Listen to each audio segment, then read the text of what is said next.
All right, everyone, so you get to the airport in 2025, all set for that dream trip to Europe you've been planning. Yeah, bags packed, itinerary ready, can't wait for those amazing sights and incredible food, but bam, you can't board your plane. What happened? Turns out there's this new travel authorization thing you've never even heard of. Yeah. And you need it to get into Europe. So before anyone listening starts panicking and canceling trips, let's do a deep dive into what this is all about and what it means for all of you. Hit that subscribe button and like this video so you don't miss any of the crucial details coming up. That new authorization is called ETIAS. It stands for the European Travel Information and Authorization System. ETS. Okay. So this is something Americans traveling to Europe are going to need. Yeah, specifically U.S. citizens going to 30 particular European countries. Okay. It's being implemented by the European Union to strengthen security and to better manage migration. So it's a big change for Americans used to just hopping on a plane and going to Europe. It's not like a visa there, right? Right. It's not a full visa. It's more of a pre-travel authorization for short stays, 90 days or less within any 180-day period. So it's an added layer of security screening before we even set foot in Europe. I can see how that would make some people nervous, but it's only for specific countries, right? Yeah. Hit that like button if you're starting to get a little anxious about this new travel requirement. We're going to break it all down for you. Yep. It applies to 30 European countries. Yeah. Including really popular destinations like France, Italy, Spain, and Germany. However, if you're going to the UK or Ireland, you won't need to worry about ETIAS. Okay, that's good to know for UK and Ireland. But for those of us with dreams of pasta and the Eiffel Tower, this is something we got to pay attention to. Yeah. When does this ETIAS thing actually start? Well, it was initially planned for 2024, but it's been pushed to 2025. A delay. I bet that has a lot of people scratching their heads. What caused that? Yeah. Make sure to comment below if you were planning a European trip for 2024 and now you're wondering how this affects you. The delay is linked to another system called the entry-exit system. ETS depends on the ES being operational first. Okay, so it sounds like a domino effect here. The EES needs to launch, and then ETS follows sometime after. That makes sense. But what does that mean for travelers? How solid is this 2025 timeline? The EU has said EES is expected to launch sometime in 2025, with ETIAS following about 6 months later. So 2025 is the target, but it sounds like things could still shift. And we're talking about travel plans, so this uncertainty is not ideal. It's crucial to stay informed and check for updates, and we'll definitely keep our viewers and listeners updated on any developments here on the channel. Don't forget to subscribe and hit that notification bell so you don't miss a thing. What I'm hearing is if you're planning a European trip for, say, late 2025 or 2026, this ETIAS thing is something you need to be aware of and factor into your plans. Absolutely. Yeah. Having the most accurate and up-to-date information is essential for smooth travel. Absolutely. So let's say we're planning a trip and we know we need to get this ETIAS authorization. What's the process like? Where do we even start? Well, the application is all online. Hi. You'll need to go to the official ETIAS website and fill out a form with basic information. Your name, your passport details, travel plans, things like that. So a pretty standard online form. Sounds simple enough. How long does it usually take to get approved?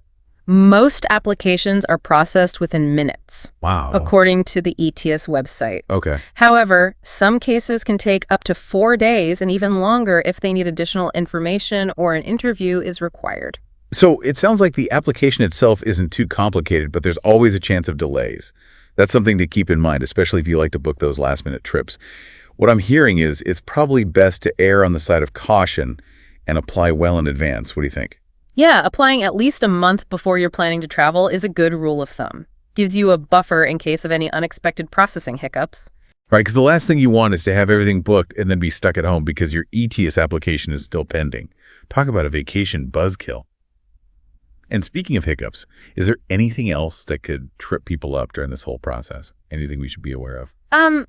One important thing is that ETIAS authorization is valid for 3 years, but if your passport expires within that 3-year period, you'll need to reapply for ETIAS with your new passport. That makes sense. So it's not just about getting the ETIAS, but also making sure your passport has enough validity left to cover it. That's something people might overlook. Write that down, folks. Check your passport expiration date. And what about the cost? Is there a fee for this ETIAS authorization? The application fee is €7, which is roughly $7.25 USD at the current exchange rate.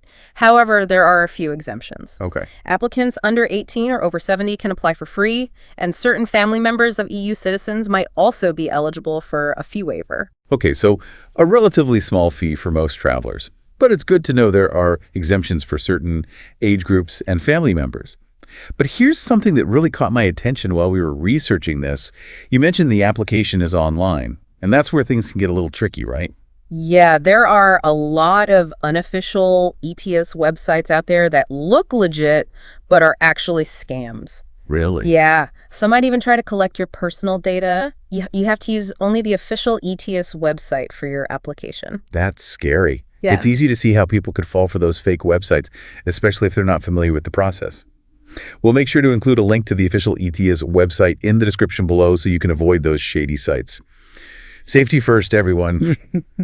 Okay, so we've applied, we've paid our fee, we've got our ETIAS authorization, we're all set to jet off to Europe, right? Well, almost. You don't need a physical copy of your ETIAS authorization, but airlines and cruise lines will be checking your status before allowing you to board. So how does that work? Will they have some kind of system to see if we've been approved? Exactly. They'll have access to the ETIAS database and will verify your authorization before departure.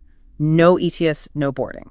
Got it. So it's all about ensuring everyone arriving in Europe has gone through the proper checks.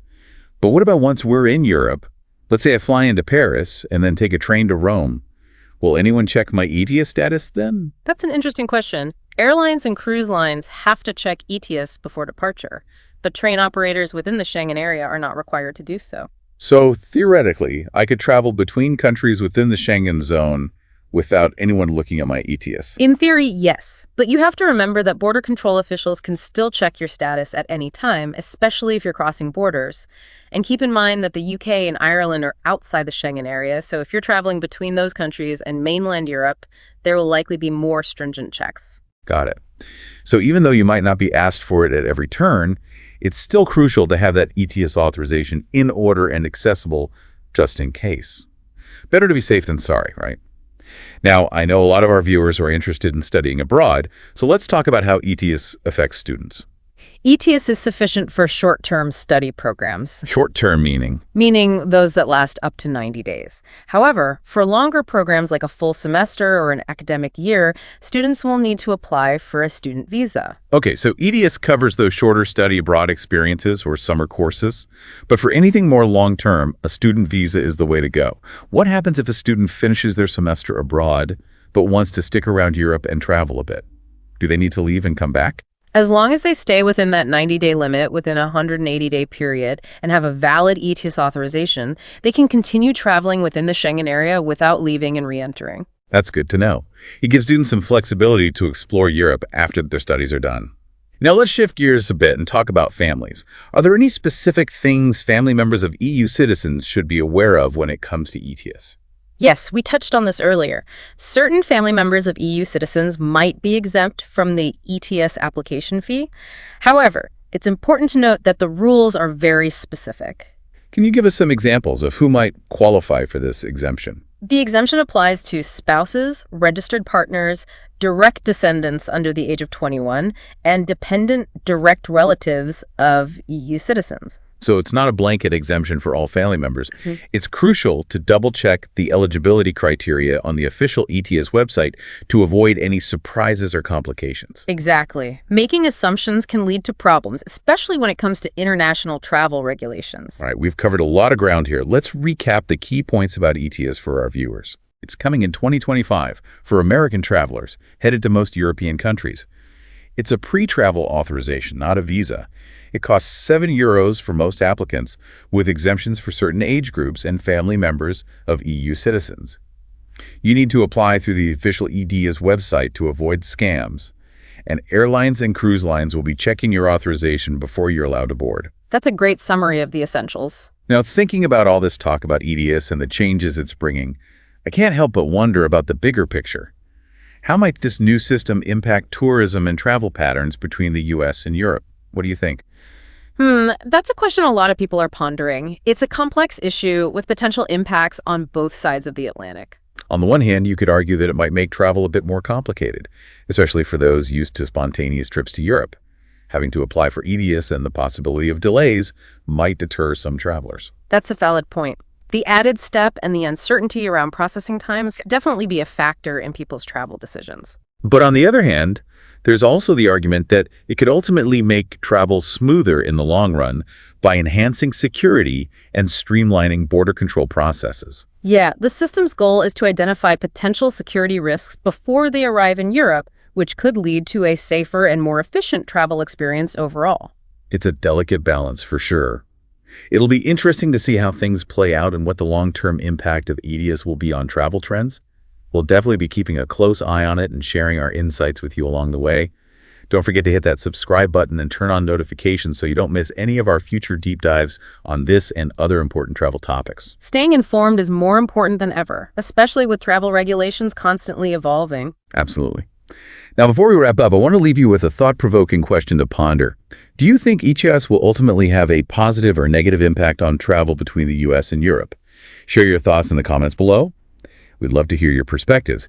And if you're already starting to plan that European adventure for 2025 or beyond, be sure to check out the official ETIAS website for the latest information and to get your application started. We'll also keep you updated right here on the channel with any new developments or changes to the system. Hit that like button and share this video with your travel buddies so everyone's in the loop. Being prepared and informed is always the best approach, especially when it comes to international travel. Couldn't agree more. Now, before we sign off, there's one more thing I want to mention. We talked a lot about the potential impact of ETIAS on tourism, but what about the security aspect? That seems to be a big driver behind this whole system. Right. The EU has been very clear that enhancing security is a primary goal of ETIAS. The idea is by pre-screening travelers, they can identify potential risks before they arrive in Europe. And this ties back to those concerns about migration we talked about earlier. Is there any indication of how ETIAS might be used to manage those migration flows? That's where things get a bit more complex. The EU has stated that ETIAS is not specifically designed as a migration control tool.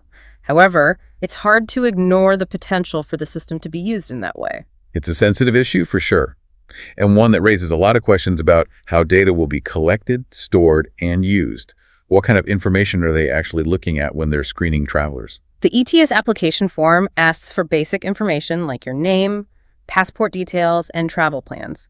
But it also asks about your education and employment history and even your social media presence. Wow, that's a lot more personal information than I was expecting. Yeah. It makes you wonder about privacy concerns. Are there any safeguards in place to protect people's data? Well, the EU has emphasized that data protection is a priority, and that the information collected through ETIAS will only be used for specific security purposes. However, there are concerns among privacy advocates about the potential for data misuse or breaches. It's definitely something to keep an eye on as the system rolls out. We'll be following these developments closely and keeping you informed.